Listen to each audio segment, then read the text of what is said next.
we are going to see about the K-map இல்லை Karnaugh map அப்படின்னு சொல்லுவாங்க. இது ஒரு 4 வேரியபிள் K-map. எப்படி 4 வேரியபிள் அப்படின்னு சொல்கிறோன்னா ஃபங்க்ஷன் வந்து ABCD அப்படின்னு கொடுத்துருந்தாங்கன்னா 4 வேரியபிள் K-map அப்படின்னு அர்த்தம்.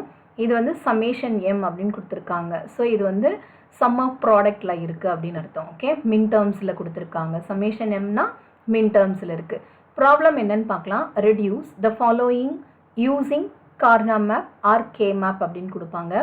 எஃப் ஆஃப் ஏபிசிடி இங்கே வேல்யூ என்ன கொடுத்துருக்காங்களோ இந்த வேரியபிள் என்ன கொடுத்துருக்காங்களோ அதை தான் நம்ம இங்கே யூஸ் பண்ணணும். Okay, A B C D summation m of 0 1 4 8 9 10 அப்படின்னு கொடுத்துருக்காங்க.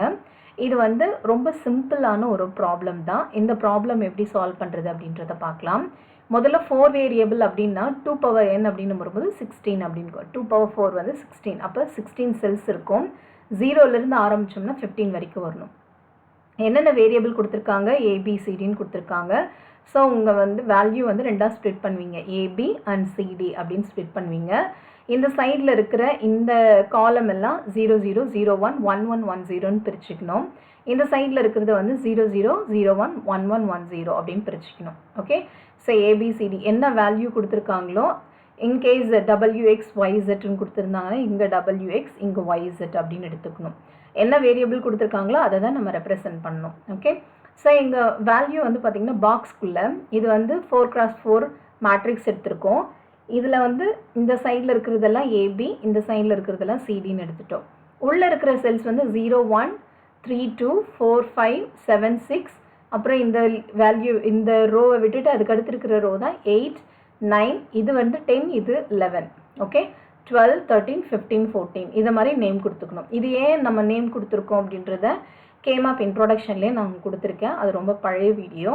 ஸோ அந்த ஈக்குவேஷனில் அந்த ஏதாவது ரெஃபரன்ஸ் வேணும்னா அந்த பழைய வீடியோ பார்த்துட்டு அதுக்கப்புறம் வந்தீங்கன்னா உங்களுக்கு புரியும். ஓகே, இதுதான் ஸ்ட்ரக்சர். இப்போ இதில் நம்ம என்ன பண்ணணும் அப்படின்னு பார்த்தீங்கன்னா கொடுத்துருக்கிற ப்ராப்ளமில் என்னென்ன கொடுத்துருக்காங்க? 0 1 4 8 9 10 கொடுத்துருக்காங்களா? அந்த செல்லெல்லாம் நம்ம என்னென்னு ரெப்ரசன்ட் பண்ணோம் அப்படின்னு பார்த்தீங்கன்னா அந்த வேல்யூவெல்லாம் 1ன்னு ரெப்ரசன்ட் பண்ணணும். எம் எப்போவுமே சமேஷன் எம் அப்படின்னு கொடுத்தாங்கன்னா சம் ஆஃப் ப்ராடக்ட் அப்படின்னு அர்த்தம், SOP அப்படின்னு அர்த்தம். ஓகே, இப்போ இந்த வேல்யூவெல்லாம் 1 அந்த பர்டிகுலர் செல்லுக்குள்ள வேல்யூ வந்து 1ன்னு ரெப்ரசன்ட் பண்ணும். அப்போ 0 இந்த செல்லு தான் 0க்குள்ள வேல்யூ. அப்போ இதை 1ன்னு ரெப்ரசன்ட் பண்ணோம். அதே போல் 1க்கு 1 4க்கு 1 4க்கு 1 10 8க்கு 1 8 9 10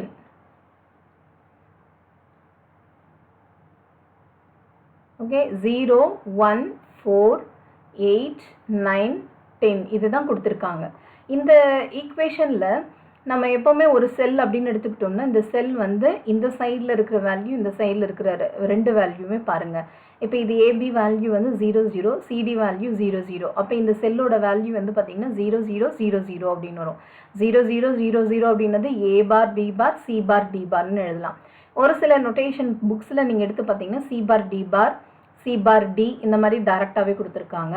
நம்ம இந்த ப்ராப்ளமில் எப்போவுமே இந்த 0 1 அந்த காம்பினேஷனில் தான் நம்ம யூஸ் பண்ணுவோம். ஓகே, இது வந்து எப்படி ஃபில் பண்ணுறது அப்படின்றத பார்த்துருக்கோம். இப்போ இது எப்படி குரூப் பண்ணுறது அப்படின்னு பார்க்கலாம்.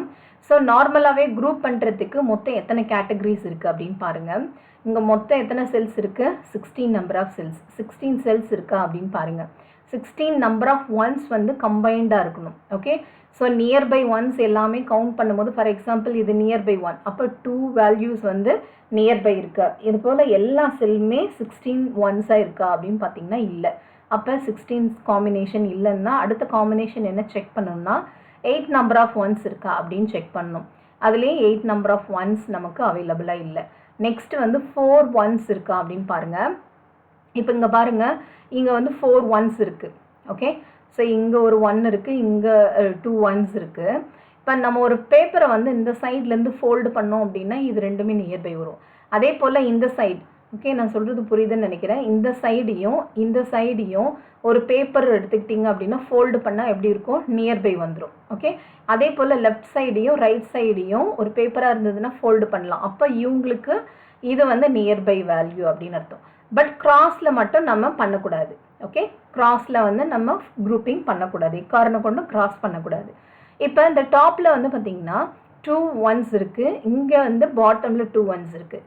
இப்போ நம்ம ஃபோல்டிங் மெத்தட் படி பார்த்தோம் அப்படின்னா இந்த வேல்யூ ரெண்டுமே எப்படி இருக்குன்னா நியர்பை வேல்யூ. ஓகே, ஸோ அப்போ இதை எப்படி குரூப் பண்ணலாம் அப்படின்னு பாருங்கள். ஸோ இதை வந்து எப்படி குரூப் பண்ணலான்னா இதை நாலுத்தையும் நம்ம வந்து ஒரு குரூப்பாக ஃபார்ம் பண்ணிக்கலாம். ஸோ இந்த 4 ஒன்ஸையும் ஒரு குரூப்பாக நான் ஃபார்ம் பண்ணுறேன். இது வந்து ஒரு group. Okay, so 4 number of ones வந்து நம்ம குரூப் பண்ணிட்டோம். இந்த 4 நம்பர் ஆஃப் ஒன்ஸ் வந்து நெய்பரிங் ஒன்ஸாக இருக்குது. ஏன்னா ஃபோல்டு பண்ணோம் அப்படின்னா இது ரெண்டுமே நெய்பரிங் ஒன்ஸாக வந்துடும். அப்போ 4 ஒன்ஸ் வந்து காம்பினேஷனில் கிடச்சிரும். நெக்ஸ்ட்டு நமக்கு என்ன ரூல் அப்படின்னு பார்த்தீங்கன்னா, வேறு ஏதாவது இந்த 1 இங்கே பெண்டிங்காக இருக்குது, இங்கே ஒரு 1 பெண்டிங்காக இருக்குது. இப்போ இந்த 1ஐ வேறு ஏதாவது 1ஓட கம்பைன் பண்ணால் 4 நம்பர் ஆஃப் ஒன்ஸ் நெய்பரிங் ஒன்ஸாக இருக்கா அப்படின்னு செக் பண்ணுங்கள். இல்லை. அப்போ 4 நம்பர் ஆஃப் ஒன்ஸ் இல்லைன்னா அடுத்த ஆப்ஷன் என்ன அப்படின்னு பாருங்கள், 2 number of ones. 2 number of ஒன்ஸ்னா இப்போ நான் ஆல்ரெடி உங்களுக்கு சொல்லியிருந்தேன் ஃபோல்டிங் மெத்தட் படி இந்த சைட்லேயும் என்ன பண்ணலாம், நம்ம ஃபோல்டு பண்ணிக்கலாம். ஓகே, இந்த சைடையும் ஃபோல்டு பண்ணணும். அப்போ இந்த 10th செல் இருக்கு இல்லையா, அந்த 10th செல் வந்து 8th செல்லோட நெய்பர். ஸோ அப்போ இது ரெண்டுத்தையும் நம்ம என்ன பண்ணலாம், கம்பைன் பண்ணிடலாம். எதை கம்பைன் பண்ணலாம் அப்படின்னா செல் நம்பர் 10ஐயும் செல் நம்பர் 8 இது ரெண்டுத்தையும் சேர்த்து ஒரு குரூப் ஃபார்ம் பண்ணிடலாம். இதை வந்து நான் G2ன்னு எடுத்துக்கிறேன். இந்த வேல்யூ வந்து நான் G1ன்னு எடுத்துக்கிறேன், குரூப் 1. ஓகே, ஸோ இந்த 4 நம்பர் ஆஃப் ஒன்ஸை குரூப் 1ன்னையும் இந்த 2 ஒன்ஸை குரூப் 2ன்னு எடுத்துக்கிட்டேன். இப்போ இங்கே இது மட்டும் தான் பெண்டிங்கில் இருக்குது இல்லையா. ஸோ இது மட்டும் தான் நமக்கு 1 மட்டும் பெண்டிங்கில் இருக்குது. இந்த 1ஐ நெய்பரிங் ஒன்ஸோடு நம்ம கம்பைன் பண்ணோம்னா 2 வருதா அப்படின்னு பாருங்கள். 2 நம்பர் ஆஃப் ஒன்ஸ் இருக்குது அப்படின்னா கண்டிப்பாக வருது. ஸோ 4th செல்லை 0th செல்லோட கம்பைன் பண்ணோம் அப்படின்னா நெய்பரிங் ஒன்ஸ் கம்பைன் பண்ணோம்னா 2 நம்பர் ஆஃப் ஒன்ஸ் வரும். அப்போ இதை என்ன பண்ணலாம், நம்ம ஒரு குரூப்பாக ஃபார்ம் பண்ணிக்கலாம். ஓகே, ஸோ இப்போ இதை வந்து நான் என்ன பண்ண போகிறேன்னா I am going to make this as 1 group. ஸோ இது ரெண்டுத்தையும் ஒரு குரூப்பாக நான் ஃபார்ம் பண்ணுறேன். இதுக்கு வந்து G3 அப்படின்னு நேம் கொடுக்குறேன். அப்போ what is the function f is equal to வேறு ஏதாவது 1 வந்து பெண்டிங் இருக்கான்னு பாருங்கள். எம்டியாக நம்ம விட்டுருக்குமா, கம்பைன் பண்ணாமல் குரூப் பண்ணாமல் விட்டுருக்குமான்னு பாருங்கள். எல்லா நம்பர்ஸையும் நம்ம கம்பைன் பண்ணிட்டோம், ஒன்ஸ் எல்லாமே. அப்போ f is equal to என்னென்ன குரூப் இருக்கோ அதெல்லாம் எடுத்து எழுதுங்க. G1 + G2 + G3. Okay, so இது மூணுத்தையும் நம்ம ஆட் பண்ணோம்னா தான் கிடைக்கிறது தான் f. So what is G1? First வந்து நான் G1 கால்குலேட் பண்ண போகிறேன். இந்த G1 எப்படி கால்குலேட் பண்ணுறது அப்படின்னு பாருங்கள். ஸோ இந்த சைடில் எதெல்லாம் இந்த G1 குரூப்பிங்கில் இருக்குது, இது G1 இல்லையா. அப்போ A பார் B பார் 0 0ன்னா என்ன அர்த்தம், பார் போட்டுக்கணும்.